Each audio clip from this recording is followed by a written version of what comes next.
Good afternoon. आज दोस्रो video लिएर म प्रस्तुत भइरहेछु र यो अस्तिकै च्याप्टर 1 कै यो कन्टिन्युसन हो जियोमर्फिक प्रोसेसेसको।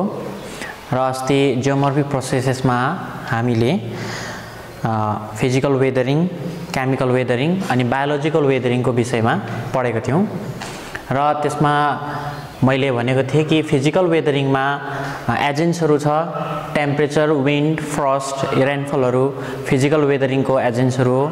केमिकल वेदरिङको पनि त्यसरी नै आफ्नो आफ्नो प्रोसेसेसहरू छ अनि बायोलोजिकल वेदरिङको पनि आफ्नो आफ्नो प्रोसेसहरू छ, एजेन्ट्सहरू छ, जसले चाहिँ रक मटेरियल्सलाई वेदर गरेर एउटा एन्भाइरोमेन्टमा वेदरिङ प्रोसेसेस गर्छ।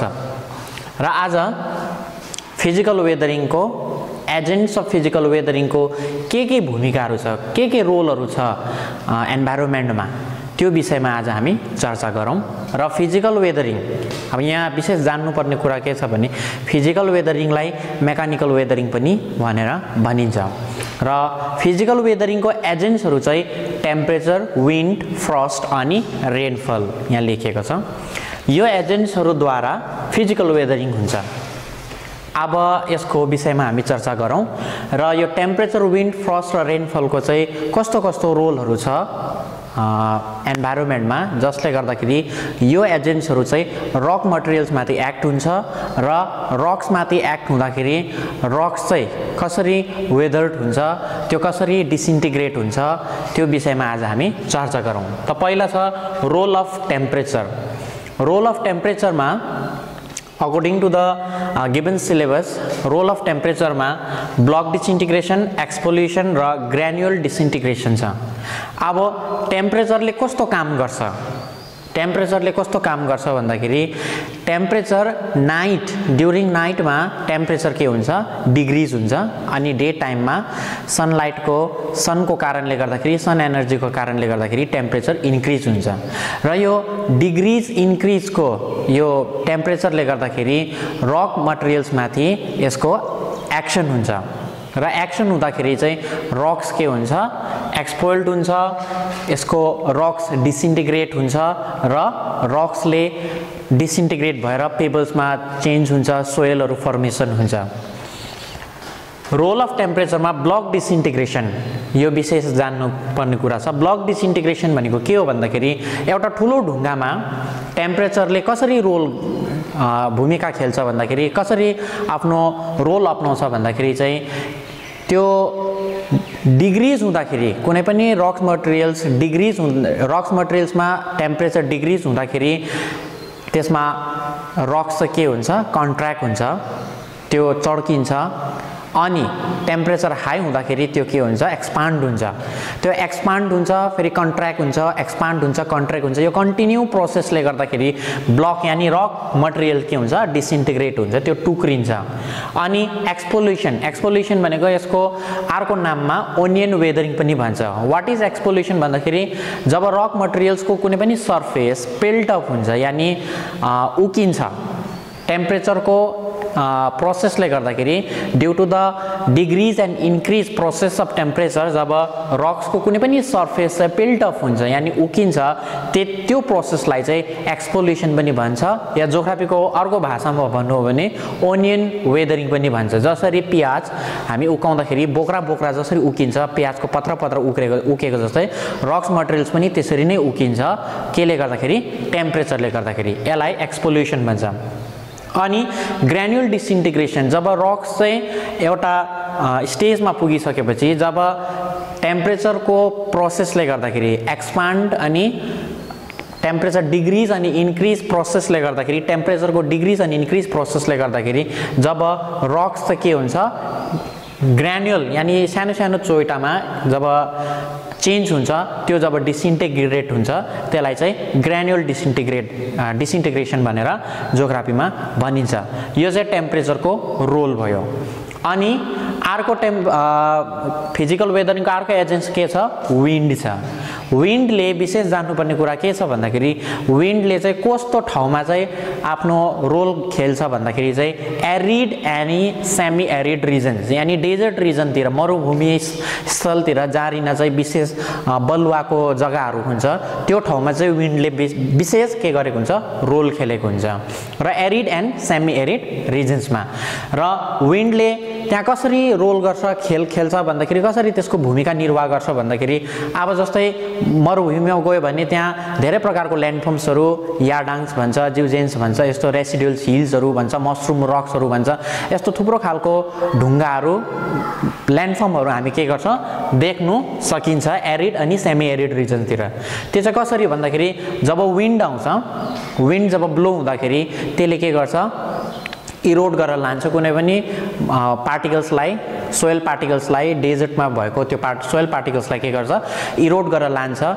या त इरोड गरेर लाँदाखेरि त्यसको जग्गामा कहीँ बाटोमा बुसेसहरू छ घाँसहरू छ भने त्यहाँ गएर ठोकिँदाखेरि त्यो के हुन्छ ब्लकेज हुन्छ ठोकिँदाखेरि चाहिँ त्यो के हुन्छ त्यो सोइल मटेरियल्सहरू जुन पार्टिकल्सहरू छ डेजर्टको तिनीहरू के हुन्छ त्यहाँरिन डिपोजिट हुन्छ त्यसरी कन्टिन्यू डिपोजिट हुँदा के हुन्छ त्यहाँ पनि टेम्परेचरको पनि त्यहाँ रोल हुन्छ र त्यसरी डिपोजिट हुँदाखेरि त्यहाँ एउटा ल्यान्डफर्म्सहरू क्रिएट हुन्छ विन्डले गर्दाखेरि त्यहाँरिन ल्यान्डफर्म्सहरू डेजर्ट रिजनमा के हुन्छ क्रिएट हुन्छ विशेष जान्नुपर्छ विन्डले चाहिँ एरिड अनि सेमी एरिड यानी डेजर्ट रिजनमा के गर्छ आफ्नो रोल खेल्छ अर्को छ फिजिकल वेदरिङको अर्को एजेन्ट हो फ्रस्टको चाहिँ विशेष कारिन रोल हामी देख्न सकिन्छ भन्दाखेरि हाई एल्टिट्युड रिजन्समा पनि फ्रस्ट एजेन्ट्सले के गर्छ आफ्नो रोल खेल्छ यो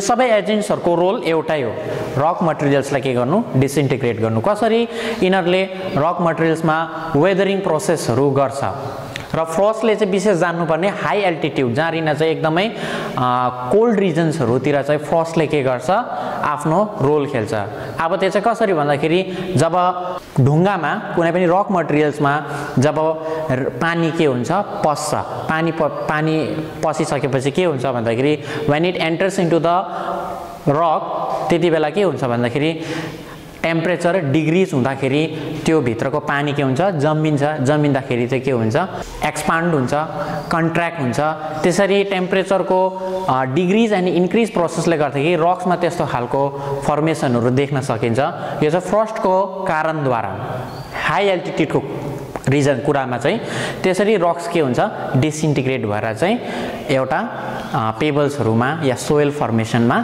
चेन्जेस हुन्छ सोइलतिर या रेगुलेटहरू बनिन्छ अनि लास्ट हाम्रो फिजिकल वेदरिङको लास्ट एजेन्ट चाहिँ के छ रेनफल छ रेनफल चाहिँ सबैभन्दा main important agents of physical weathering rain वाटरले कसरी एक्ट गर्छ भन्दाखेरि विशेष हामी जारिन बेसी पानी पर्छ या पानी पर्ने ठाउँतिर गयो भने ढुङ्गाहरू हेर्नुपर्छ त्यहाँ चड्केकोहरू हुन्छ बिचमा त्यो के भएको भन्दाखेरि पानी पर्दा त्यो ढुङ्गामा के हुन्छ रसिन्छ ढुङ्गामा पानी त्यो रसिँदाखेरि भित्र पानीले के गर्छ त्यो ढुङ्गालाई बिस्तारै कन्टिन्यू रेनफलले गर्दाखेरि के हुन्छ त्यो चोइटिन्छ फेरि घाम लाग्छ घाम लागेपछि त्यो तातिन्छ टेम्परेचर इन्क्रिज हुन्छ त्यति बेला रक्स एक्सपान्ड हुन्छ त्यसरी कन्टिन्यू एक्सनले गर्दाखेरि चाहिँ रक्स के हुन्छ इट डिसइन्टिग्रेट इन्टु स्मल पेबल्सहरूमा डिसइन्टिग्रेट हुन्छ र त्यो पेबल्सबाट त्यसरी नै फेरि रेन वाटर फ्रस्टले विन्डले अनि टेम्परेचरले यो रोल गर्दा त्यो पेबल्स एक दिन के हुन्छ सोइलमा चेन्ज हुन्छ र यो चाहिँ फिजिकल वेदरिङको एजेन्ट्सहरूले गरेको कामहरू हो हामीले जान्नुपर्ने विशेष छ टेम्परेचर विन्ड फ्रस्ट अनि रेनफलको कामहरू छ यो चाहिँ फिजिकल वेदरिङलाई अर्को मेकानिकल वेदरिङ पनि भनेर भनिन्छ नेक्स्ट टपिक छ केमिकल वेदरिङ अब केमिकल वेदरिङको डेफिनेसन प्रिभियस भिडियोमा भनिसकेको छु र पनि एकपल्ट भनिदिन्छु केमिकल वेदरिङ रक्स मटेरियल्समा जब रक मटेरियल के हुन्छ चेन्ज हुन्छ त्यो प्रोसेसलाई केमिकल वेदरिङ भनेर भन्छ अघिको फिजिकल वेदरिङमा चाहिँ फिजिकल वेदरिङ र केमिकल वेदरिङमा के डिफरेन्स छ भन्दाखेरि फिजिकल वेदरिङमा चाहिँ जब रक चेन्ज हुन्छ तर त्यसमा कुनै केमिकल चेन्ज हुँदैन केमिकल वेदरिङमा चाहिँ रक्स मटेरियल्समा जब केमिकल चेन्ज आउँछ कुन कुन प्रोसेसले गर्दाखेरि केमिकल चेन्ज हुन्छ भन्दाखेरि कार्बोनेसन, अक्सिडेसन, हाइड्रेसन एन्ड सल्युसन, यो 4 प्रोसेस हो केमिकल वेदरिङको र यसको विषयमा आज हामी पढ्न गइरहेछौँ। कार्बोनेसन भनेको के हो? कार्बोनेसन भन्नाले के बुझिन्छ? कार्बोनेसनले कसरी केमिकल वेदरिङ हुन्छ भन्दाखेरि जब रक मटेरियल्समा एटमोस्फेरिक कार्बन डाइअक्साइड अनि वाटर दुईटा एक्ट हुन्छ, त्यति बेला यो दुईटा एक्ट हुँदाखेरि इट चेन्ज इन्टु कार्बोनिक एसिडमा चेन्ज हुन्छ। यसले गर्दा के हुन्छ भन्दाखेरि रक्स के हुन्छ? डिकेड भएर जान्छ। कार्बोनेसन प्रोसेस चाहिँ के हो भन्दाखेरि when atmospheric carbon dioxide and water mixed up it change into carbonic acid, र यसले गर्दा के हुन्छ भन्दाखेरि रक्स डिकेड हुन्छ यानी डिसइन्टिग्रेट हुन्छ। केमिकली रक्स के हुन्छ? डिसइन्टिग्रेट हुन्छ। अर्को प्रोसेस छ अक्सिडेसन। यसको नामबाटै छ अक्सिडेसन, यानी जब अक्सिजन रक मिनरलसँग के हुन्छ? मिक्स्ड हुन्छ, त्यति बेला चाहिँ रक्समा के हुन्छ? रस्ट खिया पर्छ, रस्ट। अनि रक्सको के हुन्छ? अक्सिडेसन प्रोसेसले गर्दा नै रक्समा के हुन्छ? कलर पनि चेन्ज हुन्छ अनि रक्स यसरी के हुन्छ? अक्सिडेसन प्रोसेसद्वारा डिकेड हुन्छ। अर्को छ हाइड्रेसन। हाइड्रेसन भनेको जब वाटर चाहिँ रक मिनरलसँग एक्ट गर्छ, जब वाटर रक मिनरलसँग एक्ट गर्छ त्यति बेला के हुन्छ भन्दाखेरि रक मिनरल चाहिँ पाउडरमा चेन्ज हुन्छ। For an example feldspar changes into kaolin, यो एउटा हामी इक्जाम्पल दिन सक्छौँ हाइड्रेसनको। जब फेल्डस्पार एउटा मिनरल हो, it change into kaolin due to कसरी चेन्ज हुन्छ फेल्डस्पार काओलिनमा भन्दाखेरि जब रक मिनरलसँग चाहिँ वाटर के हुन्छ? एक्ट गर्छ। अनि लास्टमा के छ? सल्युसन छ। सल्युसन भनेको के हो भन्दाखेरि जब कुनै पनि मिनरल्स वाटरसँग के हुन्छ? डिजल्भ हुन्छ। कुनै पनि मिनरल्स वाटरसँग डिजल्भ हुन्छ, त्यति बेला त्यो मिनरल्स वाटरसँग डिजल्भ हुँदाखेरि रक्स के हुन्छ? चेन्ज भएर डिकेड हुन्छ रक्स अनि रक डिसइन्टिग्रेट हुन्छ। र यो चाहिँ भयो केमिकल वेदरिङको प्रोसेसेसहरू। फिजिकल वेदरिङ भन्दा अब अलिकति साह्रो छ यो बुझ्नु, किनभने यो केमिकल्ली बुझ्नुपर्ने कुरा हो। कार्बोनेसन, अक्सिडेसन, हाइड्रेसन, सल्युसन यो केमिकल वेदरिङको प्रोसेसहरू हो। कार्बोनेसन भनेको चाहिँ कस्तो प्रोसेस भन्दाखेरि जब पानी र एटमोस्फेरिक कार्बन डाइअक्साइड चाहिँ मिक्स्ड हुन्छ, मिक्स्ड हुँदाखेरि it change into carbonic acid, यो एउटा विक एसिड हो। जब यो एसिडमा चेन्ज भएपछि जब यो रक मिनरलसँग एक्ट हुन्छ त्यति बेला रक के हुन्छ? डिसइन्टिग्रेट हुन्छ। अर्को छ अक्सिडेसन। अक्सिडेसन भनेको अक्सिजन एन्ड रक मिनरल जब एक्ट गर्छ त्यति बेला रक्समा के हुन्छ? रस्ट के हुन्छ? क्रिएट हुन्छ र रक्स के हुन्छ? डिकेड हुन्छ र रक्सको कलर चेन्ज हुनुमा पनि अक्सिडेसनको मेन रोल छ।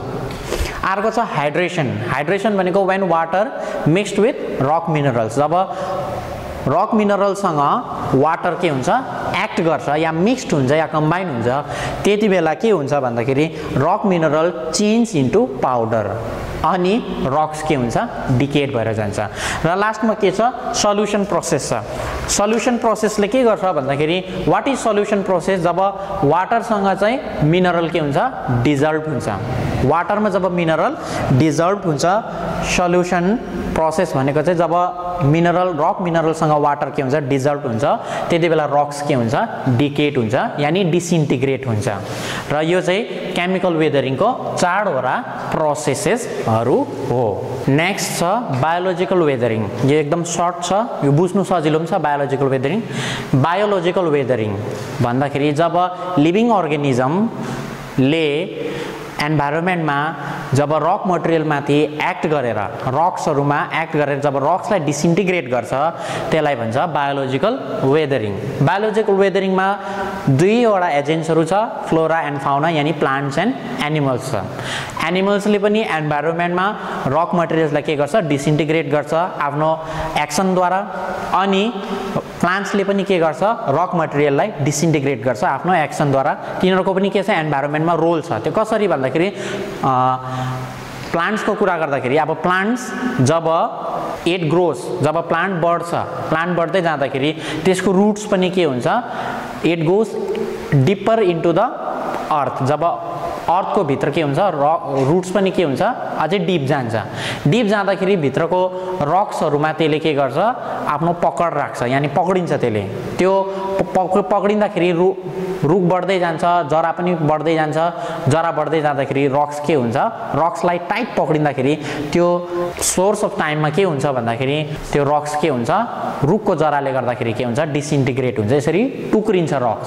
अनि एनिमल्स पनि त्यही हो, एनिमल्स पनि आफ्नो सर्भाइभलको लागि, जस्तो ऱ्याबिट्स भयो, ऱ्याट्सहरू भयो, स्न्याक्सहरू भयो, यस्तो जुन एनिमल्सहरू छ, टेरेस्ट्रियल एनिमल्सहरू, जुन ल्यान्डफर्म एनिमल्सहरू छ, यिनीहरू के गर्छ भन्दाखेरि सर्भाइभलको लागि या इन सर्च अफ फुडको लागि पनि तिनीहरू के गर्छ, सर्भाइभलमा यिनीहरू रक्स मटेरियलमाथि के गर्छ, एक्ट गर्छ। तिनीहरू अर्थ सर्फेसलाई के गर्छ, खन्छ, they dig the holes for the in search of food या घर बनाउनुको लागि। त्यति बेला के गर्छ भन्दाखेरि यिनीहरूको एक्टद्वारा त्यो रक्सहरूमा तिनीहरूले के गर्छ, एक्ट गर्छ। अनि एक्ट गर्दा या रोल खेल्दाखेरि रक्स के हुन्छ, त्यसरी डिसइन्टिग्रेट हुन्छ। यो दुई प्लान्ट्स र एनिमल्सद्वारा जुन यिनीहरूको प्रोसेसद्वारा या यिनीहरूको एक्सनद्वारा या यिनीहरूको रोलद्वारा जब रक्स के हुन्छ, डिसइन्टिग्रेट हुन्छ एन्भाइरोमेन्टमा, त्यति बेला त्यो वेदरिङ प्रोसेसलाई चाहिँ बायोलोजिकल वेदरिङ भनेर भनिन्छ। र थर्ड टपिकमा चाहिँ इम्पोर्टेन्स अफ वेदरिङ। हाम्रो एन्भाइरोमेन्टमा पनि वेदरिङको इम्पोर्टेन्स छ। वेदरिङको चाहिँ के इम्पोर्टेन्सहरू छ भन्दाखेरि विशेष मेन इम्पोर्टेन्सहरू चाहिँ mass wasting, formation of regolith, increase soil fertility, formation of soil and formation of landforms. यो चाहिँ वेदरिङको इम्पोर्टेन्सहरू हो।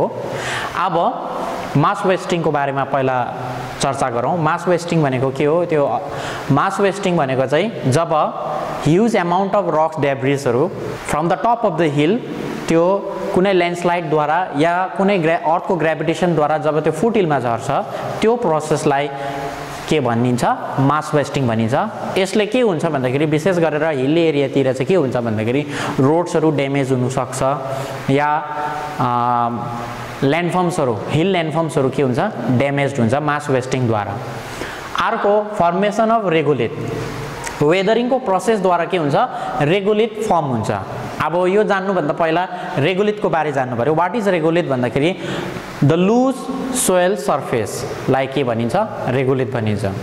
अब कसरी रेगोलिथ फर्म हुन्छ वेदरिङको द्वारा भन्दाखेरि रक मटेरियल्समाथि अघि भनिहाले फिजिकल वेदरिङ, केमिकल वेदरिङ, यो सबै वेदरिङद्वारा के हुन्छ भन्दाखेरि रक्स के हुन्छ? डिसइन्टिग्रेट हुन्छ, टुक्रिन्छ।